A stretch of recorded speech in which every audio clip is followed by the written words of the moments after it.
The village of Yabloknoye, Ukraine. A place of simple existence, a place where shadows seemed longer, secrets heavier. It was here, in this remote village, that Andrei Chikatilo was born in 1936. His early years were marked by the shadow of famine that gripped Ukraine. Starvation was a constant companion. He later claimed that he witnessed the brutal murder and cannibalization of his older brother.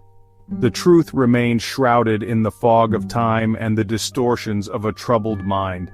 Regardless, the story painted a chilling picture.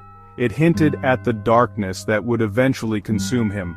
Chikatilo's childhood was one of deprivation and humiliation. He was a frail and shy boy. He was often bullied. He suffered from bedwetting, a source of shame that followed him into adulthood. His awkwardness and social ineptitude made him an outcast. He sought solace in his studies, excelling academically. Yet behind his intelligence lurked a growing sense of inadequacy and rage, a simmering volcano waiting to erupt. The seeds of Chikatilo's depravity were sown in these early years.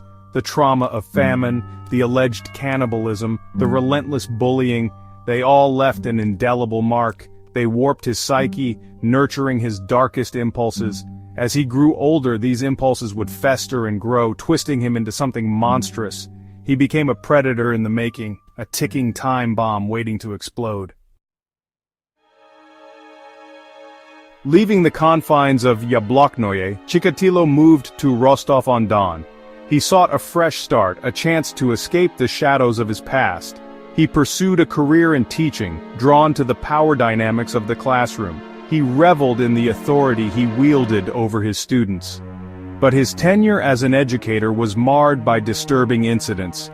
He was repeatedly accused of inappropriate behavior with female students. The accusations followed him from school to school. His personal life was equally troubled. He married and fathered 2 children. He struggled to maintain a facade of normalcy, yet behind closed doors, his sexual dysfunction and sadistic fantasies festered.